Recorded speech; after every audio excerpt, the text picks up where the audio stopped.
Good evening. This is JBJenkins, and tonight I'm going to share with you information from the book Life Launch, A Passionate Guide to the Rest of Your Life. I made this selection because although many of us are on different paths in our lives, one of the things that we all have in common is that in the very near future, we may launch a new beginning or a new chapter, possibly within our careers. So I'd like to zoom in specifically for this presentation on map 6 of the text, which is developing your purpose, your vision, and your plan. Within map 6, it provides with a life launch formula. Inside that life launch formula are 3 specific steps. In step 1, you're going to feel your sense of purpose. And this is that awe and mystery of what's not yet to come in your life. And tap into your inner energy. Your purpose will become your why. In step 2, you're going to imagine the future you would prefer. Look at your vision, your dream, your picture, and your wonder. We're going to ask you to identify your core values and your deep passions because your vision is your what. As you move to step 3 of map 6, you're going to create words and reality paths to guide you, and this will translate your dreams into the goals of your story. You're going to take a close examination of the important roles in your life so you can make a plan to get from here to there. And these will all develop into actionable steps and timelines. Your plans will become your how. Now, as you look to prepare for the journey ahead, I thought it might be helpful to help you look at some of the maps that came before map 6. So let's first take a look at map 1. In map 1, we looked at composing life chapters and understanding transitions. We all go through different phases as we launch a new beginning. The first phase is called going for it, and this may occur when something new is being presented to you, and at first you're very psyched up about it. But then you may enter the doldrums, and this is a period of time where you're thinking, oh, how am I going to manage all of this new information? And am I feeling just too overwhelmed to take it on? So you enter a mid transition, and this is where you start to adjust your current chapter. You take a look at what was working for you, what skills you were successful with, and how to bring all of that self reflection with you into your future. And then you enter a period of cocooning. And during this period, you may imagine you're all caved up and you're working on your research so you can start developing your plan. And then you're getting ready. And I want you to imagine this as your map 6, because in getting ready, you're going to truly develop that purpose, vision, and plan. Map 2 asks us to lead a deliberate life and to examine what we are personally passionate about. Some of us are passionate about personal mastery and truly knowing ourselves. What are our goals? What are our objectives? And what is it that we want to strive for? You may have passion within intimacy. And this may not just be the terms of intimacy like you might have with your spouse, but what about your friendships and your relationships? How are you with your colleagues at work? And how do you make sure that you have positive relationships for the purpose of a successful organization? Some of us are passionate within our play and creativity and want to demonstrate our ingenuity. Others of us are really achievement and goal driven and find passion within this area. Some of us are truly passionate about finding meaning, value, and demonstrating our integrity. And some of us truly are driven by contributing and having compassion and deciding how to leave a legacy. Within map 3, the text asked us to look at our life assignments and how to balance different parts of our life. Personally, as a couple, our families, our friends, our work, and our service to our community. Map 4 asks us to look at the grand journey across all the life cycles because we truly are on a spiritual path. And this is just the journey of our life. And as we go through those journeys, sometimes we're going to face challenges. And it's important that we reach for our values to help guide us through each chapter ahead. Map 5 asks us to look at ourselves as adult learners.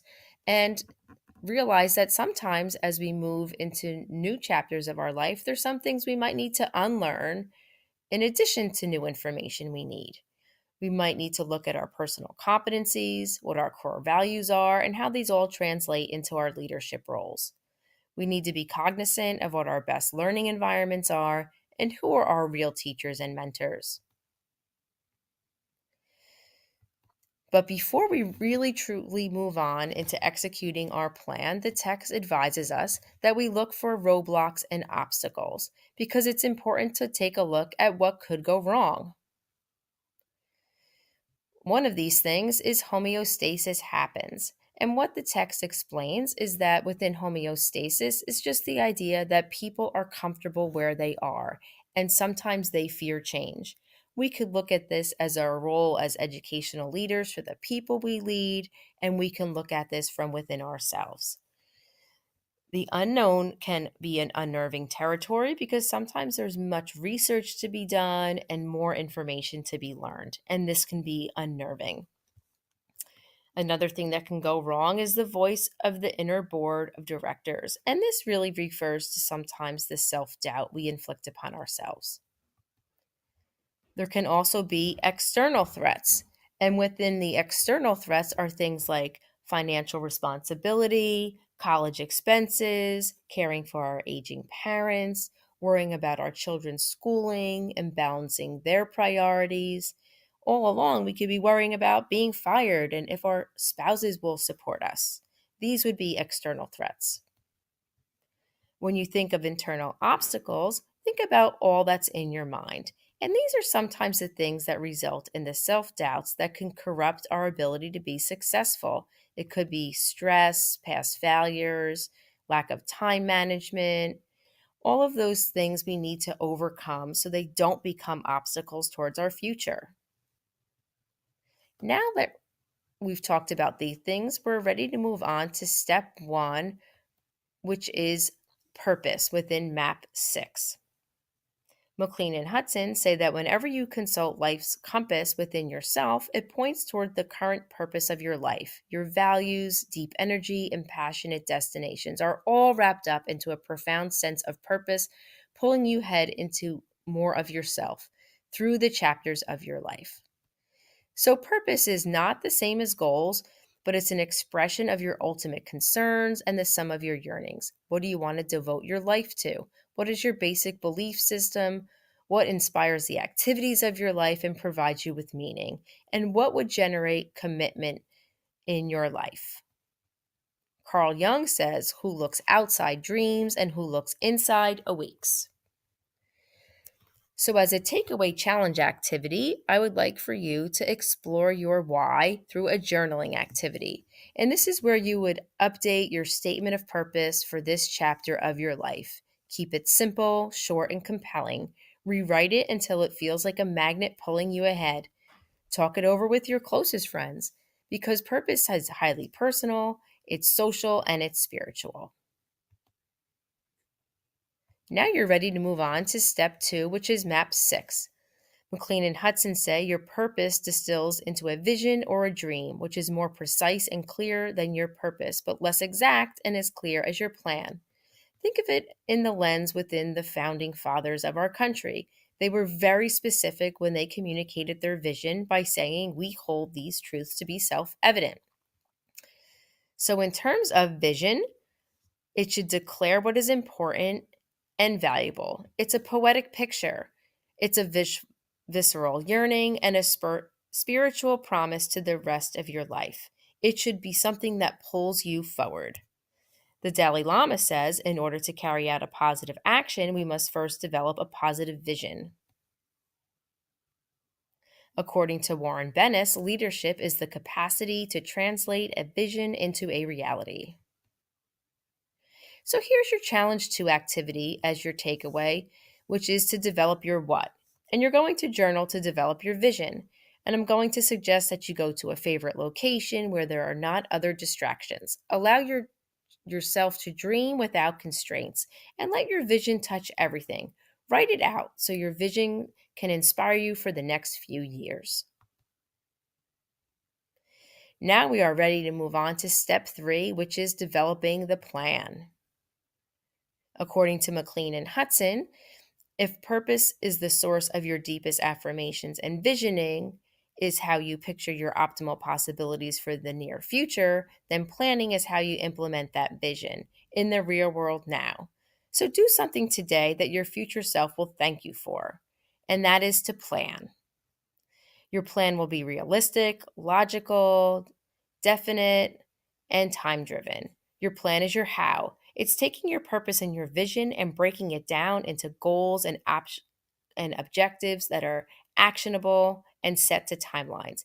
It's your inner force. Imagine it as reliable stepping stones and strategic thinking. So, for your challenge activity number 3 within journaling, you're going to develop your plan. Abraham Lincoln said, "Give me 6 hours to chop down a tree, and I'll spend the first 4 sharpening the axe." So let's talk about the importance of planning and how you're going to consider that. You're going to look at 2 specific planning activities for your journaling. You're going to talk about what to hold on to, what to let go of, and what to take on as new activities as you begin. And the second part of that planning activity would be to prepare your planning cards. And the text talks about this as stepping stone cards. So identify your stepping stones towards your new plan and identify completion dates. And these should each have 3 action steps per card. You're going to organize your cards and then rehearse your plan. You're going to take these actions and enter them into your calendaring system. And don't forget to network to facilitate your future by reaching out to some of your trusted colleagues for best practices. So now let's take a little life launch recap. We're going to refer back to our maps and talk about some things not to forget. In our first map, we looked at understanding your ongoing cycle of change. In map 2, we looked at the deepest sense of purpose. Map 3 took you through your roles and systems that you're invested in. Map 4 reminded you of the ever changing adult landscape and how we look at our spiritual selves to help us navigate through those changes and challenges. Map 5 asks to view ourselves, view learning as a way of being today and ourselves as adult learners. In Map 6, it linked all together your hopes, dreams, and realities into this new stage of life with a purposeful plan for the next chapter. And don't forget, anticipate and plan as you navigate the roadblocks and the obstacles. So now let's take a look at this resource for this presentation, which was McLean and Hudson, Life Launch, A Passionate Guide to the Rest of Your Life. I'm referring to the 5th edition, which was published in 2011. Thank you so much for joining me this evening, and I hope you enjoyed my presentation.